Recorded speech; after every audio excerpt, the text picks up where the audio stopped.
So today I want to turn to Matthew chapter 5 first of all. आज सबसे पहले मैं मत्ती रचित सुसमाचार इसका 5वां अध्याय निकालना चाहता हूँ। What is our calling on earth? इस पृथ्वी पर हमारी क्या बुलाहट है? Why has Christ come into our life? क्यों मसीह हमारे जीवन में आया है? For many people it is just to go to heaven. कई लोगों के लिए इसका उत्तर यही है कि स्वर्ग जाने के लिए, That our sins can be forgiven and we can go to heaven. कि हमारे पाप क्षमा होंगे और हम स्वर्ग जाएंगे। That is definitely true, but that is in the future. ये निश्चित तौर पर सच है, पर यह भविष्य के लिए है।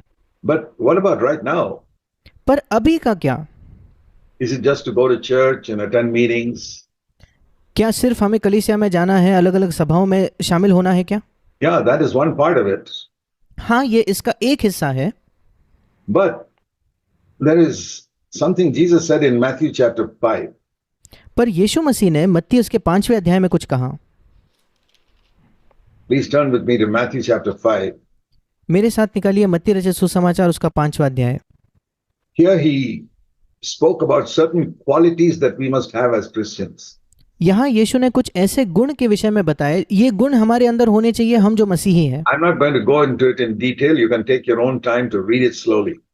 मैं हर एक वचन को उसमें नहीं जाऊंगा, आप अपने समय में बड़े धीरे से इसे पढ़ सकते हो। But at the end, that is in Matthew 5 verse 3 to 12.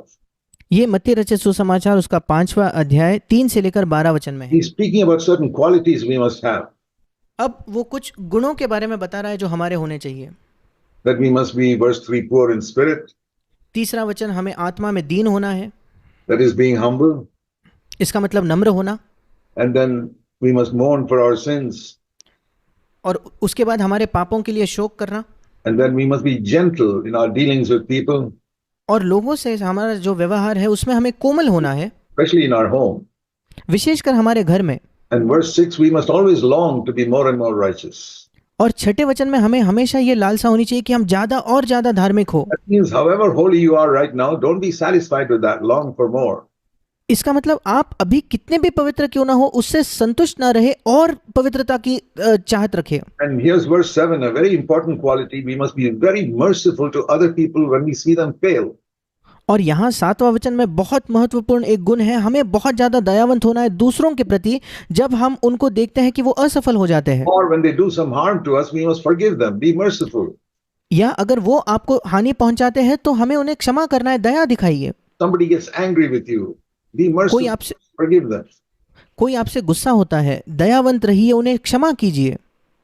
And then it says we must be pure inside, not just outside. Verse 8. और फिर 8वां वचन कहता है कि हमें अंदर शुद्ध होना है, केवल बाहरी तौर पर नहीं। And then we must be peacemakers. We must be known as people who will never fight with anybody. उसके बाद हमें मेल कराने वाले इस प्रकार से हम जाने चाहिए, मतलब हम ऐसे लोग हैं जो किसी से लड़ाई झगड़ा नहीं करते। Must have a testimony. Nobody can fight with me. आपकी एक गवाही होनी चाहिए कि कोई भी व्यक्ति आकर मुझसे लड़ाई नहीं कर सकता। You can shout and fight at me, but I will not fight back. आप सामने से मुझ पर चीखो, चिल्लाओ, झगड़ा करो, पर मैं वापस में आपसे नहीं झगड़ा करूंगा। Not in my home, not in my office, nowhere.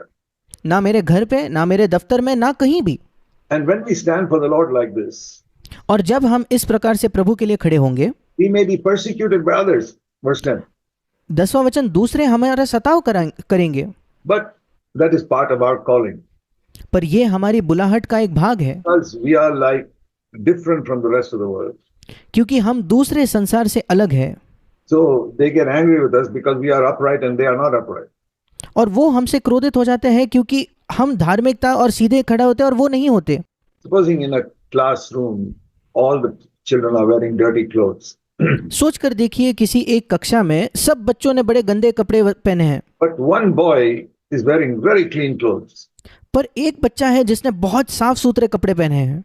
They will all be angry with him. फिर बाकी सब उससे क्रोधित हो जाएंगे। Try to make his clothes also dirty because they don't like somebody who's different. और वे उसके वस्त्रों को भी खराब करना चाहेंगे क्योंकि वो लोगों को ऐसे लोग नहीं पसंद है जो उनसे अलग हो। That is the meaning of verse 10. 10वें वचन का यही मतलब है, Persecuted because we are righteous. धार्मिकता के कारण सताए जाना, Because we are clean and the others are unclean. क्योंकि हम साफ हैं और दूसरे नहीं हैं। Because we do things right way and the others are doing only wrong things. क्योंकि हम चीजों को सही तरीके से करते हैं और दूसरे लोग आमतौर पर गलत चीजें करते हैं। And there's another reason why people may persecute us, and that is verse 11, because we're standing up for Jesus Christ our Lord. फिर एक और कारण है 11वें वचन में क्यों लोग हमें सताते हैं, क्योंकि हम अपने प्रभु यीशु के लिए खड़े हैं। And all the people who have other religions will stand against us, saying, you are being a fanatic. और सारे दूसरे लोग जो किसी और धर्म के हैं वे हमें सताएंगे, क्योंकि वो कहेंगे कि हम बहुत कट्टरपंथी है। Now, when you read of all these things, you say, Lord, how in the world can I live like this? It's so difficult. जब आप इन सारे वचनों को पढ़ते हो आप कहोगे कि प्रभु किस प्रकार, कैसे मैं ऐसे जी सकता हूँ, ये कितना कठिन है। And that's why He's asked us to pray that we will be filled with the Holy Spirit. इसी वजह से प्रभु ने हमसे कहा कि हम प्रार्थना करें कि हम पवित्र आत्मा से भर जाएं। Our heart is like a dark room, हमारा हृदय एक अंधकार भरे कमरे के जैसा है, but when the Holy Spirit fills us, light comes in. पर जब पवित्र आत्मा हमें भरता है तो ज्योति अंदर आती है। See, we can see each other because there's light. अब हम एक दूसरे को देख पा रहे हैं क्योंकि यहाँ ज्योति है। If you turn off the lights, you won't be able to see. अगर आप लाइट को बंद कर दो तो कोई आपको देख नहीं पाएगा। So, there are two things Jesus said here. और यहाँ यीशु ने दो बातें कही। What are we supposed to be in the world? हमें इस संसार में किस प्रकार से होना है। After saying all these qualities, ये सारे गुण बताने के बाद He said in verse 13, 13 वचन में उसने कहा, if you have these qualities, you'll be like the salt in the earth. अगर तुम्हारे अंदर ये गुण है तो तुम इस पृथ्वी के नमक की तरह बनोगे। Now, all of us know the difference that even a little bit of salt makes in our food. अब हम सब जानते हैं कि हमारे भोजन में अगर थोड़ा सा भी नमक हो तो वो कितना फर्क लाता है। When you taste food, in 1 second, you can know whether there is salt there or not. जब आप भोजन को चखते हो 1 सेकंड के अंदर आप पता चल जाता है आपको कि उसमें नमक है या नहीं है। All of us. हम सब। It has got nothing to do with education or no education. ये हमारे पढ़ाई से या पढ़ाई की कमी से इसका कोई ताल्लुकात नहीं। God has made our tongue sensitive to salt. परमेश्वर ने हमारी जबान को नमक के प्रति संवेदनशील बनाया है। And normally, we all like to eat food with salt. और आमतौर पर हम सबको नमक के साथ खाना खाना पसंद है। I believe salt is one of the gifts God has given us to make our food tasty. मैं विश्वास करता हूँ कि नमक एक वरदान है जो परमेश्वर ने हमें दिया है ताकि हमारा भोजन स्वादिष्ट हो। To me, it's a mark of God's love. मेरे लिए, मैं तो उसे देखता हूँ कि ये परमेश्वर के प्रेम का एक चिन्ह है। Even a small thing like giving us salt on this earth. एक छोटी सी चीज कि हमें इस पृथ्वी पर नमक देना। When there's so much sin in the world, God could have punished the world by saying, okay, no salt anywhere. जब संसार में इतना पाप था तो परमेश्वर हमें दंड दे सकता था ये कह के कि इस संसार में नमक ही नहीं होगा। Can you imagine what your food would be like? No salt in any of your food. क्या आप कल्पना कर सकते हो आपका भोजन कैसे होगा कि आपके भोजन में नमक ही ना हो। Even a small thing like that is a mark of God's goodness. इसके समान एक छोटी सी चीज भी परमेश्वर के भलाई का एक चिन्ह है। Have you ever thanked the Lord? Lord, thank you for giving us salt on this earth. क्या कभी आपने प्रभु को धन्यवाद किया है कि प्रभु तेरा धन्यवाद कि इस पृथ्वी पर तूने हमें नमक दिया। We are such sinners on this earth, but you could have punished us by giving us no salt. हम ऐसे पापी हैं इस पृथ्वी पर, तो हमें दंड दे सकता था हमें नमक ही नहीं देकर। We must learn to be thankful for even the smallest things. सबसे छोटी से छोटी चीज के लिए भी हमें धन्यवादी होना सीखना है। A humble person will be thankful for the smallest things. एक नम्र व्यक्ति छोटी छोटी चीजों के लिए भी धन्यवादी होगा। If there's a poor man on the street begging for money, even if you give him a little bit of money, he's thankful. एक गरीब व्यक्ति जो सड़क पर भीख मांगता है उसको अगर आप थोड़ा सा भी पैसा देते हो वो धन्यवादी होगा। That is a mark of humility, that I'm thankful to God for the smallest things that God does for me. ये नम्रता का एक चिन्ह है कि मैं प्रभु के प्रति धन्यवादी हूँ उस छोटी से छोटी बात के लिए जो प्रभु मेरे लिए करता है। Here Jesus said we are to be like the salt in the earth. यहाँ यीशु ने कहा कि हमें इस पृथ्वी के नमक के समान होना है। That means we must be giving some taste to this earth, which is a tasteless, sinful world.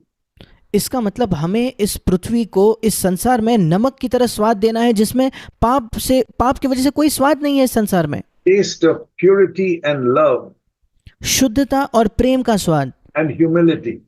और नम्रता का स्वाद। These are three things that the world does not have. ये तीन चीजें हैं जो इस संसार के पास नहीं है। There is no purity in the world. इस संसार में कोई शुद्धता नहीं है। Everywhere is impurity. इस संसार में हर जगह अशुद्धता है। There's stealing, telling lies, चोरी करना है, झूठ बोलना है and sexual impurity. और यौन संबंध में अशुद्धता। The most popular movies are all with sexual impurity. सबसे ज्यादा लोकप्रिय चलचित्र वही होते हैं जिसमें बहुत ज्यादा अशुद्धता हो। That shows how corrupt this world is. ये यही दिखाता है कि ये संसार कितना भ्रष्ट है। And in the midst of this, we are to bring taste to it by being different. इस सब के बीच में हमें स्वाद लाना है अलग होकर। Now you say we are very few. पर अगर आप कहोगे कि हम तो बहुत कम है संख्या में, Believers are very few.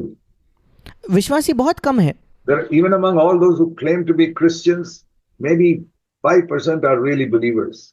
और जो लोग विश्वासी होने का दावा करते हैं उनमें भी केवल 5% ही मसीही सच्चे विश्वासी होंगे। Less than 5%, maybe 1%. शायद 5% से भी कम, 1% केवल। But you know, if you put a little bit of salt into food, पर आप जानते हो कि अगर आप भोजन में थोड़ा सा नमक डाल दो, you don't even need a teaspoon. आपको चम्मच भर नमक डालने की जरूरत नहीं होती। So little salt. The salt doesn't say, oh, I'm so little, how can I give taste to this whole food? बहुत कम नमक लगता है। नमक ये नहीं कहता कि मैं कितना कम हूं, मैं कैसे पूरे भोजन में स्वाद लाऊं। How much salt do you put into your food? आपके भोजन में आप कितना नमक डालते हो? You have a plate of food, there's no salt. You add very little. अगर आपके पास एक थाली है भोजन से भरी, उसमें नमक ना हो, आप थोड़ा सा नमक डालते हो। And the salt says, that's enough. I will give taste to this whole plate of rice. और नमक कहता है ये पर्याप्त है, इस पूरे थाली में जितना चावल है मैं उसमें स्वाद लाऊंगा। That's the power of salt. ये नमक की सामर्थ है। So we should not complain that we have very few Christians. और हमें कभी ये शिकायत नहीं करनी है कि हम मसीही संख्या में बहुत कम है। Lord, in this village, there are only 10 believers. प्रभु, इस पूरे गांव में केवल 10 विश्वासी है। But you can be like salt.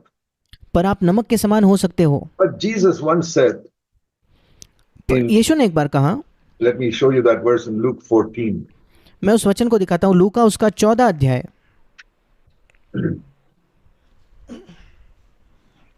He said in Luke 14, Luka 14 verse 34, उसका 34 वचन। salt is good. नमक तो अच्छा है, But if the salt has lost its taste, then what is the use of that? परंतु यदि नमक का स्वाद बिगड़ जाए तो वो फिर किस वस्तु के नमकीन किया जाएगा? If it looks like salt, but there's no taste in it, वो दिखेगा नमक की तरह पर उसमें स्वाद ही ना हो तो then it is useless, it says in verse 35. 35 वचन कहता है कि फिर वो निकम्मा है, किसी काम का नहीं। It says even to put some salt in the soil. Some people put salt in the soil to get good crop. और जमीन में, मिट्टी में कुछ लोग नमक डालते हैं ताकि उनकी फसल अच्छी आए। But he says it is useless even for that. पर खाद की तरह भी उसका इस्तेमाल नहीं किया जा सकता। It to be thrown out. वो इसी काम के हैं कि वो फेंक दिया जाए। He who has ears to hear, let him hear, Jesus says. यीशु कहता है जिसके सुनने के कान हो वो सुन ले। That is the problem with Christians today. ये आज मसीहों की समस्या है। They say they are the salt, but there's no taste in it. वे कहते हैं कि वो नमक है पर उनके अंदर कोई स्वाद नहीं होता। It looks like salt, exactly like the other good salt, but there's no taste in it.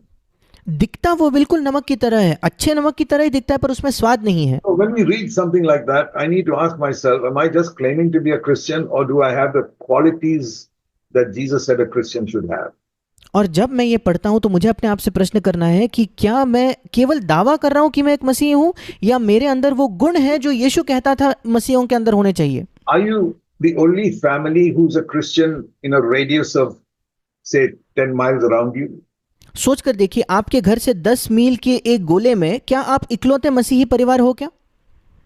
You can be a witness there. Little bit of salt is enough. आप वहां एक गवाह बन सकते हो, थोड़ा सा नमक पर्याप्त है। So you say, how do I know whether I've got good salt, whether I've got quality salt in my life? फिर आप कहोगे कि मैं कैसे जान सकता हूं कि मेरे अंदर अच्छी गुणवत्ता का नमक है या नहीं है जीवन में? We read that just now in Matthew 5, verse 3 to 12. हमने अभी अभी वो पढ़ा, मत्ती 5 उसका 3 से लेकर 12 वचन। Immediately after that, Jesus said, this is what salt means. इसके तुरंत बाद यीशु ने कहा, ये मतलब है नमक होने का। You have these qualities, you're the salt of the earth. अगर आपके अंदर ये गुण है तो आप इस पृथ्वी के नमक हो। So, all of us should meditate many times on Matthew 5, verse 3 to 12. और हम में से हम सब ने कई बार मत्ती 5 3 से 12 पर मनन करना चाहिए। Very few preachers preach on this.